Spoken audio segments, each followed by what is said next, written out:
happy birthday on behalf of Burns. Thanks very much, Liam. A bit later on when I finish, Liam is going to do some reading. So I look forward to that with pleasure, in fact. And thanks to the library for inviting me along to give a kind of swan song. Too much like swan at the moment. I won't say a great deal about the fellowship. I'll just get on with reading some poems. But it's been absolutely marvelous. I can say that without any risk to hyperbole whatsoever. It's an ideal kind of fellowship. And you get paid, too. And for poets, that's pretty good. You get paid anything, it's very good. This is very generous. And it suits me fine. I like being around inquiring minds and in the English department. It sparks off lots about language for me. So it was just purpose-built, and I'm glad that I was able to get hold of it. Right. So what I thought I would do would read some poems from my latest book, and maybe one or two new poems for my next book.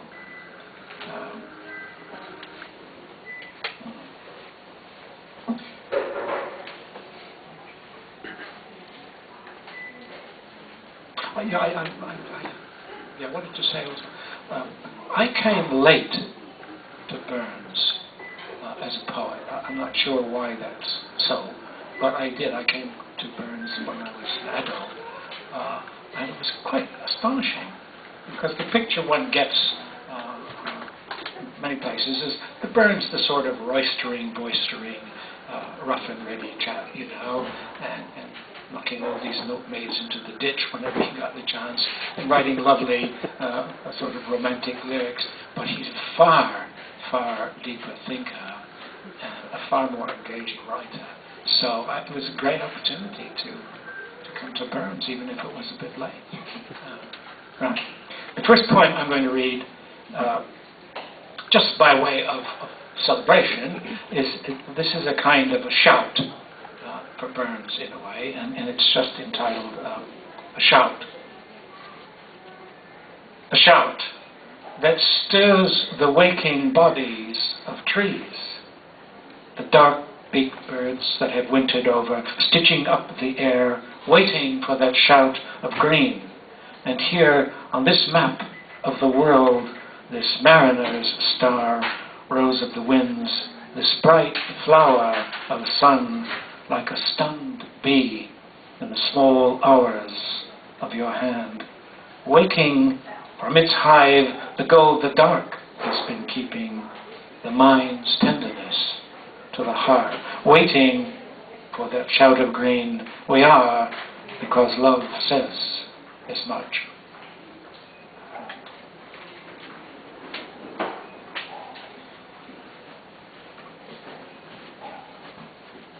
This is a slight leap of the imagination, and it's a poem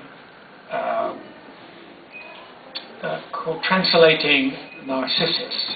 And most of you will remember about this beautiful boy, Narcissus, who was punished to fall in love with himself. That's just one of the stories. There's another one about Narcissus, actually. And I was reading that, and it prompted me to think about narcissism, which, the thing about narcissism, I think, is that it's not just that one falls in love with oneself. It's much more terrible than that. It's the inability to love. And so I thought I would write a poem about that. And I think I'm just trying to look at the question, what does it mean to never know yourself? It's terrible stuff, really. So this poem is called Translating Narcissus. There's only a cultural reference here that might be interesting. The Oyster Bar at Grand Central Station in New York is very famous. It appears in novels and short stories, where the literati I used to meet sometimes, and the oysters were good, and people would drink. Anyway, it takes place in the famous Oyster Bar. The other is, there's just a reference to Asclepius, who was probably the earliest doctor that we know on digging the ancient world of Greece. All right, enough of the introduction. Translating Narcissus. The stranger in the oyster bar at Grand Central waiting for the train he kept missing, who confessed in a whisper that he grew up kissing himself a good many times good night in the bedroom mirror. And he was, he said, let's face it, a big-time masturbator. The fact that sometimes the world is a wonderful place and you find yourself longing to be at the head of the queue doesn't necessarily mean you have to add to its wonders, my friend Asclepius said. All the while telling me about the rainbow-colored cock across the back fence who crows and crows as stridently high as he can, convinced he's made the sun rise all by himself. And you know, the stranger said, leaning back out of the light inside an envelope of shadow, that once he had an identical twin sister, and he fell in love with her, not so unusual. And when she died, he began to listen to her for the first time. His grief, so great, emptied of all words, that to console himself he would look and look and look for his lost love, you know, his other self, listening for her voice to return.